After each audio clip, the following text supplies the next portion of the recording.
2024 में लोकसभा का चुनाव होने वाला है। बिहार में 40 सीटें हैं और 40 सीटों पर दावेदारी कैसी रहेगी उसके बारे में हम आपको बताएंगे। और आज हम आपको ये बताएंगे कि महाराजगंज लोकसभा, जो कि बिहार का एक ऐसा लोकसभा सीट है जहां पर राजपूतों का दबदबा रहा है, उसके बारे में आज चर्चा करेंगे। और हम आपको बताएंगे कि किस तरीके से वहां पर शुरू से लेकर अभी तक राजपूतों का दबदबा रहा है और किस तरीके से भाजपा की पहली बार एंट्री हुई है। और भाजपा की जब एंट्री हुई उसके बाद भाजपा को हराना इतना मुश्किल क्यों साबित हो रहा है, इस बारे में हम चर्चा करेंगे। लेकिन उसके पहले नमस्कार, मेरा नाम शशांक पांडे है। आप जनता जंक्शन पर मुझे देख रहे हैं, कैमरे के पीछे विशाल खड़े हैं। और अब हम आपको बताते हैं कि बिहार में होने वाले लोकसभा चुनाव और 40 सीटों पर यहाँ पर किस पार्टी का दबदबा रहेगा, जो वहां के मौजूदा सांसद हैं उनका दबदबा कितना है, पार्टी की तरफ से उनको इस बार टिकट दिया जाएगा या नहीं, इन्हीं तमाम विषयों पर चर्चा करेंगे। और वो जब जीत कर आए थे तब किनकी कृपा से वो जीत कर आए थे और अब जब वो हैं तो किनकी कृपा से सांसद बने हुए हैं और इस बार टिकट उनको मिलेगा कि नहीं। इसी संदर्भ में हम महाराजगंज लोकसभा सीट की बात करेंगे। जब यहां पर पहली बार भाजपा की एंट्री हुई थी, जनार्दन सिंह सिग्रीवाल यहां पहली बार भाजपा के टिकट पर सांसद बने और प्रभुनाथ सिंह को उन्होंने 38,400 वोटों से हराया था। 2014 में पहली बार भाजपा की एंट्री हुई, 38,415 वोट से प्रभुनाथ सिंह, यानी बाहुबली नेताओं में से एक आते हैं प्रभुनाथ सिंह, जेडीयू से लगातार सांसद बनते आए। उसके बाद राजद ने टिकट दिया, फिर वहां से सांसद बने और फिर जनार्दन सिंह सिग्रीवाल से 38,415 वोटों से हार गए।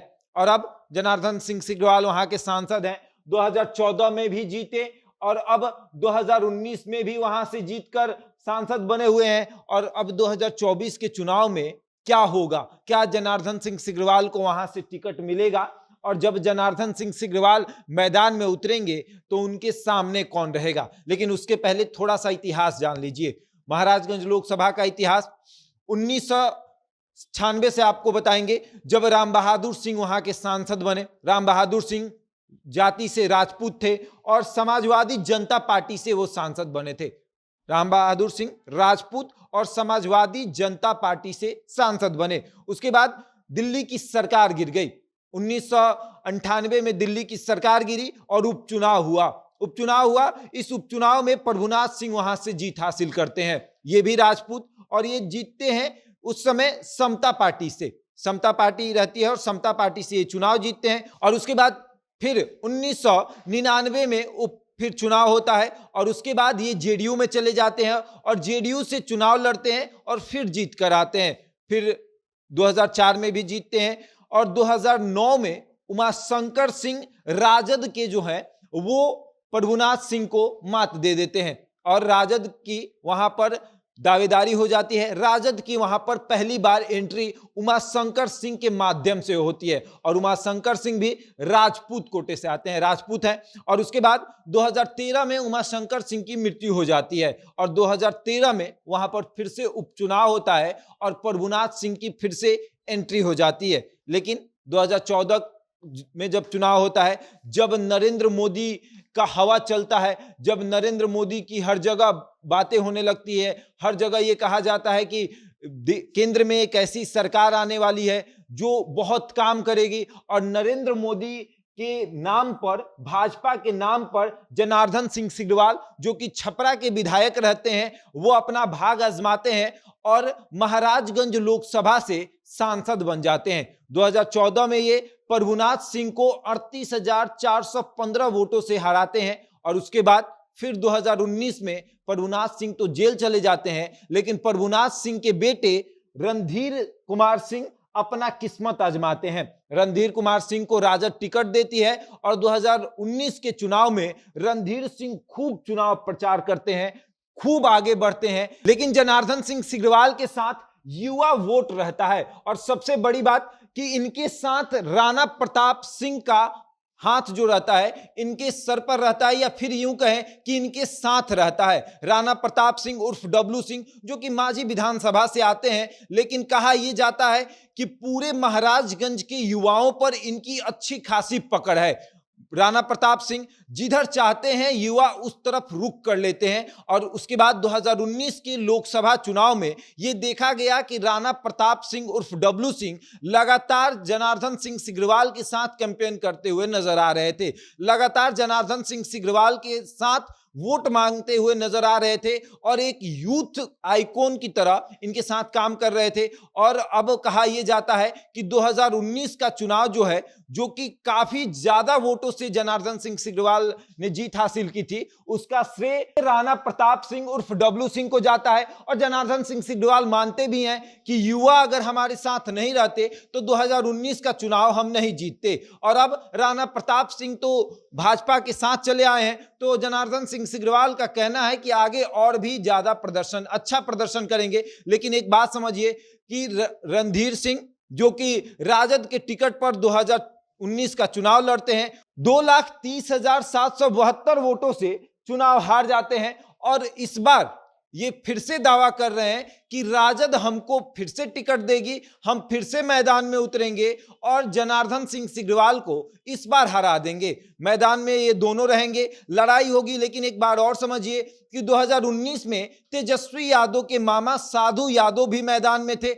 और उनको महज 25,000 वोट मिला था, जहां दूसरे कैंडिडेट को 5 लाख वोट मिला था। जैसे जनार्दन सिंह सिग्रीवाल को 5 लाख वोट मिला था, वहीं दूसरी तरफ साधु यादव यानी तेजस्वी यादव के मामा को महज 25,000 वोट मिला था। और अब 2024 की लड़ाई में कौन कौन रहेगा मैदान में, अब इस पर चर्चा करेंगे। 2024 का चुनाव होने वाला है और कहा यह जा रहा है कि जनार्दन सिंह सिग्रीवाल का भाजपा टिकट काटने वाली है, उस जनार्दन सिंह सिग्रीवाल का जिसकी वजह से भाजपा का पहली बार महाराजगंज में एंट्री हुआ था, उस जनार्दन सिंह सिग्रीवाल जो प्रभुनाथ सिंह को 38,000 और उनके बेटे को 2 लाख वोटों से हराए थे, उस जनार्दन सिंह सिग्रीवाल के बारे में कहा जा रहा है कि भाजपा उनका टिकट इस बार काटने जा रहा है। लेकिन खबर अब यह आ रही है कि पटना में हुए लाठीचार्ज में जिस तरीके से जनार्दन सिंह सिग्रीवाल सड़कों पर उतरे थे, अब शीर्ष नेतृत्व तो सोच रहा है कि नहीं, ये सांसद अच्छे हैं, उनका टिकट नहीं काटा जाएगा।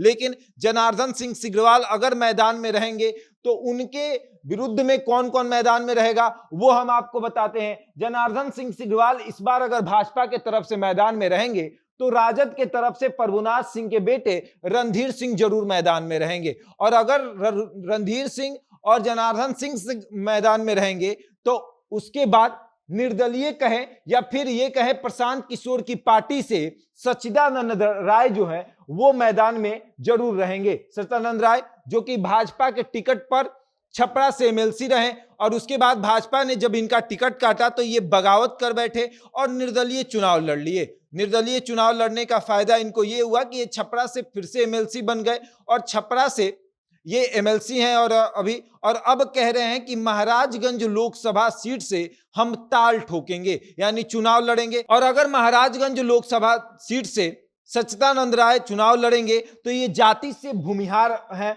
और महाराजगंज लोकसभा में राजपूत और भूमिहारों की संख्या लगभग सेम है। जितनी संख्या राजपूतों की है उतनी संख्या भूमिहारों की है। और अगर भूमिहार मिलकर सच्चिदानंद राय को वोट कर देते हैं तब जाकर जनार्दन सिंह सिग्रीवाल को नुकसान हो जाएगा। जनार्दन सिंह सिग्रीवाल को राजपूत और भूमिहार दोनों वोट करता है और अगर भूमिहारों का वोट सच्चिदानंद राय के साथ रहेगा तब समझिए कि जनार्दन सिंह सिग्रीवाल को काफी नुकसान होगा। और जब जनार्दन सिंह सिग्रीवाल को नुकसान होगा तो फायदा होगा रणधीर सिंह को, जो कि राजपूत समाज के ये भी हैं, प्रभुनाथ सिंह के बेटे हैं और राजद का कोर वोटर जो है वो इनके साथ है। और सबसे बड़ी बात कि प्रभुनाथ सिंह की तूती जो है वो महाराजगंज लोकसभा में बोली जाती थी। हमेशा ये कहा जाता था कि महाराजगंज लोकसभा सीट पर प्रभुनाथ सिंह जितने वोटों से जीतते आए हैं उतना वोटों से अगर कोई जीता है तो वो जनार्दन सिंह सिग्रीवाल है और वही जीत हासिल कर आए हैं।